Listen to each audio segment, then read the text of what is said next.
And it was, it took me a while. I went into a bit of a depression for several years and slowly came out of it. I think somebody said 7 years to integrate. Well, I'm a slow learner, I think, because it took me a lot longer than that.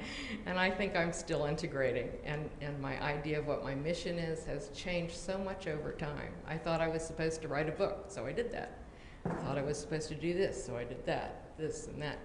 And finally, now I've come to the idea, 25 years later, that I'm just supposed to be here, carrying this energy of love, walking around, being who I am, touching people with what I happen to say or what I do, with my vibration, carrying that vibration. And anything I do is kind of icing on the cake. If I follow my bliss, I carry that joy. And I think we've done an incredible job of creating what people could call hell on earth, and now we're all going to change it. And it may feel like it's turning the Titanic, but we're going to create heaven on earth. And I know we can do it because we are carrying this unconditional love and joy of home. And we're bringing that right here to 3D, to planet Earth, and we're embodying that. And what could be cooler? What could be cooler? We're going to do it. Thank you.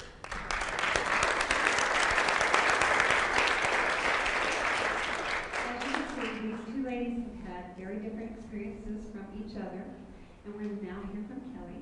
And in terms of hearing that they told other people and so on, we're going to look at a little bit of that later. So Kelly, would you tell us your story?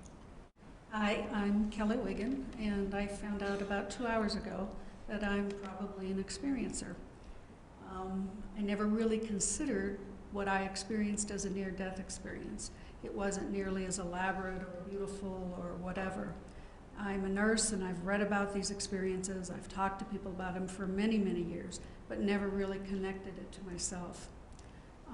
When I was a young girl at age 15, I had some elective oral surgery done. And I can remember going into the hospital and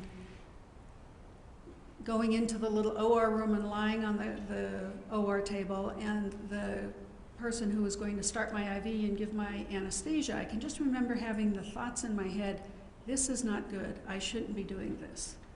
And I was 15, and I was brought up to be a very polite child, and of course I would never say something like that to this authoritarian person that was supposed to treat me. So they started the anesthesia, and I can remember feeling like an elephant sat on my chest. It hurt so bad, it felt like all my ribs were crushing and I couldn't breathe. And I know now I was being paralyzed, but I wasn't asleep, I was still awake.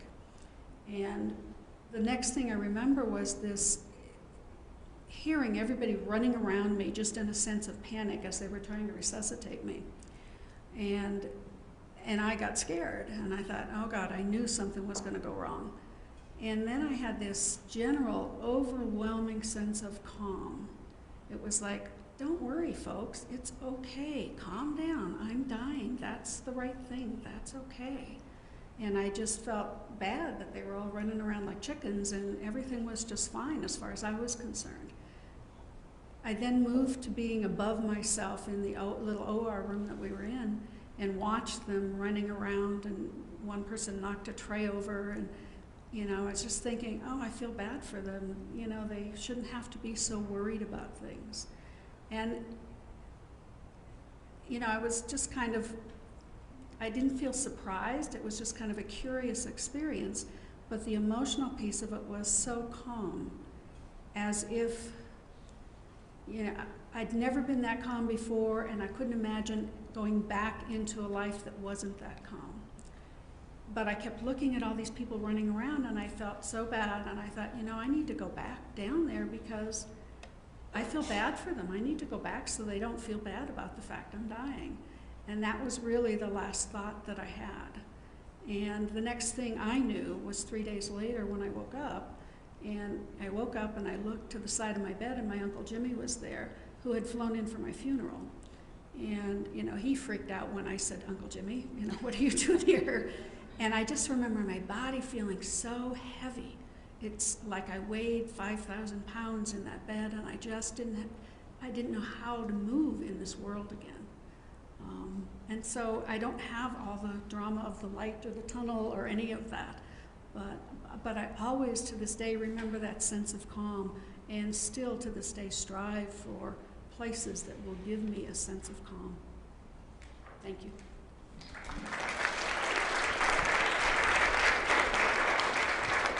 We often talk about telling it or not telling it, talking about it or not. So the disclosure issue, I did my master's thesis on that. And so I'd like to ask each one of these ladies, starting with Kelly, and yours is probably the easiest to tell. Who did you tell about your near-death experience first? Who was the first person you told, if you did? I know I didn't tell anyone at the time. I probably didn't tell anyone till I was in my 20s or 30s. I can remember talking to other nurses, because I worked in the ICU, about that feeling, you know, that experience of being above the bed kind of thing. And if you know much about ICU nurses, they don't take to that very well. So, I don't think I told many people, maybe once or twice, and then I just kind of shut it off. Who did you tell first? I can't remember, actually. It was, as I say, I was lucky enough to have a number of friends who had, you know, read a lot of these things as I had, and so I think it took me a couple of days to get myself back together. I did have a severe concussion, and I think as soon as I was able to pick up the phone, I think I had nonstop phone calls going, "Oh my God, what did you hear? You will not believe what happened," you know, and I'm sure I was like telling everybody. And I was also looking for, I had read the Sept material, and I was looking for someone who channeled. I had contacts with mediums and psychics, but I wanted to see if I could find somebody who channeled, because I really wanted, I felt so different. And I had one person say, "Oh, you're a walk-in now." And it was like, no, I'm not a walk-in, but I'm more than I was. And I don't quite understand. I felt like I had brought a couple of the, you know, the big guys back with me, you know, or something. But I told, I think, just about everybody I knew. No one in my family, mind you, because they all already thought I was crazy. So. Thanks for that. Who did you tell first? Oh, that's really hard. I didn't tell anyone, and I ended up as a single parent. I ended up, my marriage broke up. I ended up in Utah prior to that, but I didn't tell anyone. Becky, is you just don't, you're possessed by the devil if you do, you know. And so it was after I raised my children and left corporate America and actually had a contract. I was doing contract work, and I had a contract in Colorado. And I started dating a Methodist minister. And so he probably was the first person I told, and then just a few people, little pieces. I never told anybody the whole story. Well, it's almost time for you to ask questions of the panel, but why did I ask that question? One, because I told you I did my near-death experience thesis, if you will. My research looked at disclosure. My question was, who did you tell? And if they said nobody, I'd say why. And if they told me somebody, I'd say who. So the point is, all of us have said what I tell, those experiences are here, I haven't told, etc., etc. So I want us to honor the fact that sometimes people can't tell, don't know who to tell, don't know how to tell. What I hypothesized was, you ready, is that they would tell their spouse. Most people said no, not even. That they would tell somebody that they were very, very close to, probably family. You see, we didn't practice this. And what I learned from them was most people told me they said they told no one. But I had to listen harder, because my first question was, did you tell anybody? And they said no. When I listened harder, they said, well, you know, I tried to tell that nurse. So what they were really saying to me is, however they were received by the first person they tried to tell is what happened, and you've even heard it testified here. A person who told me that she tried to tell the nurse in the recovery room, and the nurse told her, you can just stop that crying and get on the mainland. She never told any other nurses. She never told anybody until she came to our group. 20 years later she told people. So when a person is discounted by others, they don't tell. So ladies and gentlemen, you ask questions, and let's all walk out of here remembering they might want to tell. Let's receive them so they will continue to tell. Questions? Hi, I'm Linda. I had a question for Ellyn, first a comment, and that is, I think you're unusual in that some of the statistics I read said that people familiar with the NDE experience normally do not experience it if they have an NDE, a death scenario. Yours is the first one I've heard of somebody familiar with the phenomena that actually had the event happen to them. And I'm just wondering, upon later reflection, if you have any thoughts that you might be an old soul, that you went beyond that first element of evolution of the soul and went up to those 13-foot beings with a higher level of development. How do I answer that? Yeah. I do think I'm an old soul. I think there are a lot of old souls incarnated on Earth right now because these are momentous times, and we're all needed. I always say I was also in this life, I was a slow learner. And even though I was reading all this stuff, it was in my head, and I hadn't moved it to here.